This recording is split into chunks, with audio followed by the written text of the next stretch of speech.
The Property Bulletin by London Property, the home of superprime. Buying or selling a home in England and Wales remains slow, stressful and fragile, with around 1 in 3 property transactions collapsing before exchange. The average process now takes 120 days from instruction to completion, up from 75 days in 2007, costing the UK economy an estimated £1.5 billion a year and deterring people from moving for work or family reasons.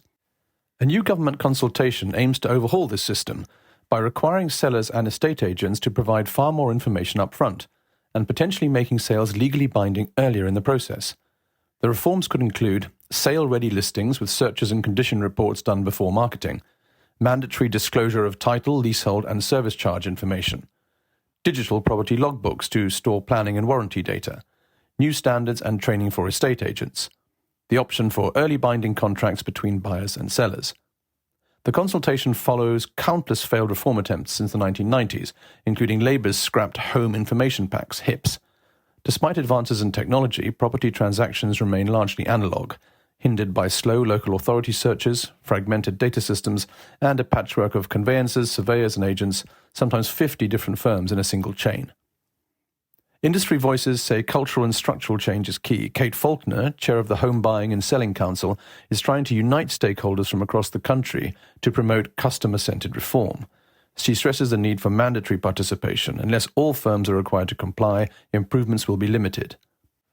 Meanwhile, conveyancers warn that an excessive focus on speed could compromise diligence, especially for leasehold and shared ownership sales. Others highlight that referral fee arrangements between agents and solicitors incentivize volume over quality, exacerbating delays.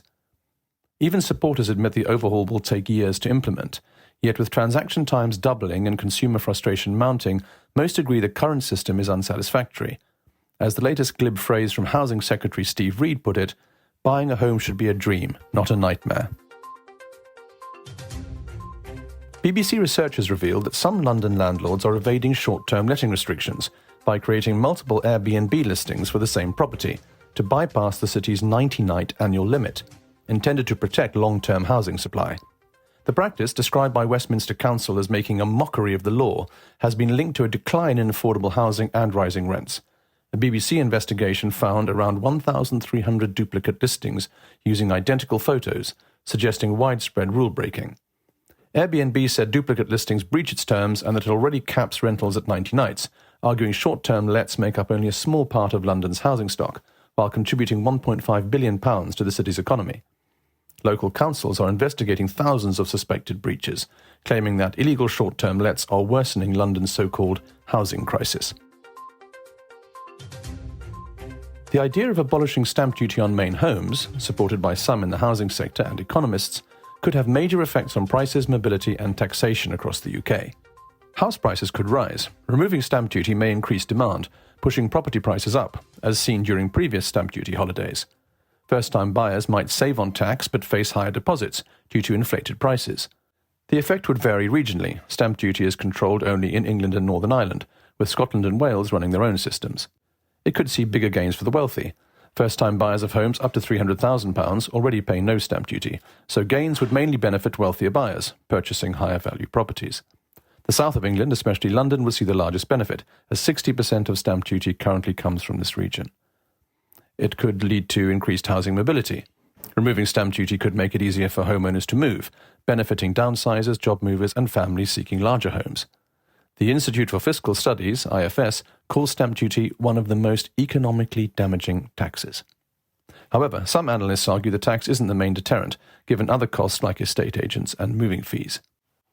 It could lead to pressure on public finances. Stamp duty brings in £10 to £15 billion a year for the Treasury. Scrapping it could cost £9 to £11 billion annually, potentially forcing the government to raise other taxes or cut spending elsewhere.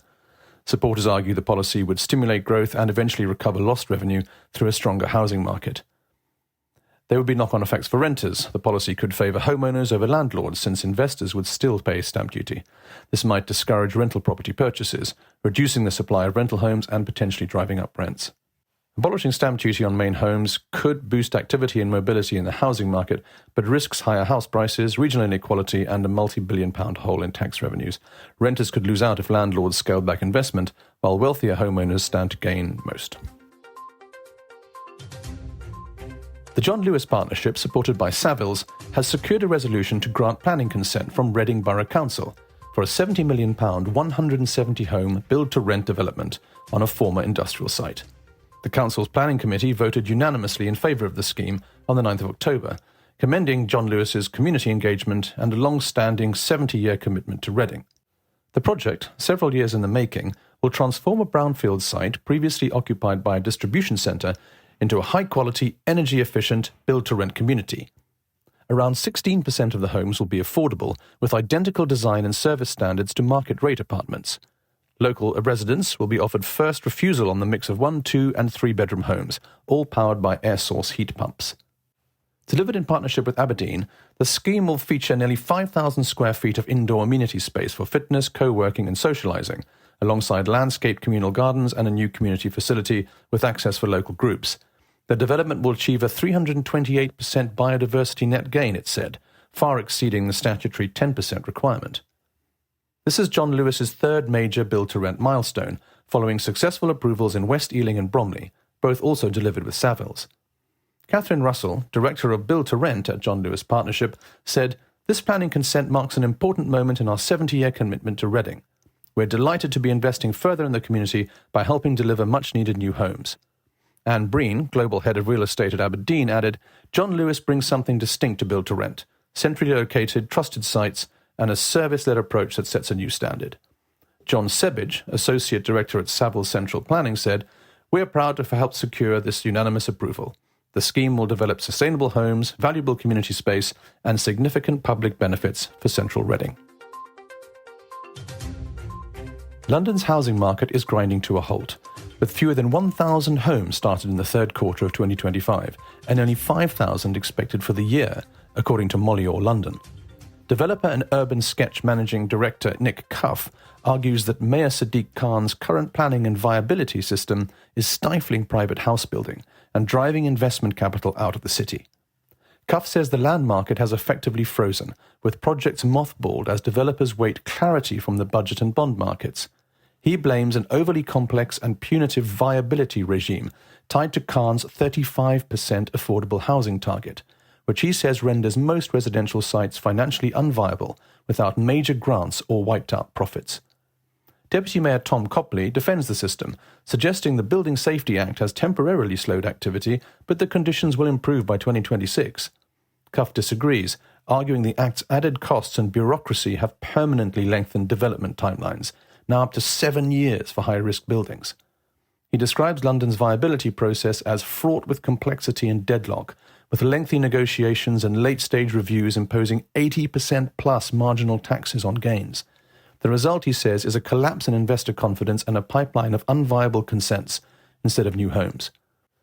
Cuff calls for a radical rethink of City Hall's approach, stressing that London depends on external investment to meet its housing needs. Without a simpler, faster and more predictable system, he warns, the capital's housing output will remain at crisis levels.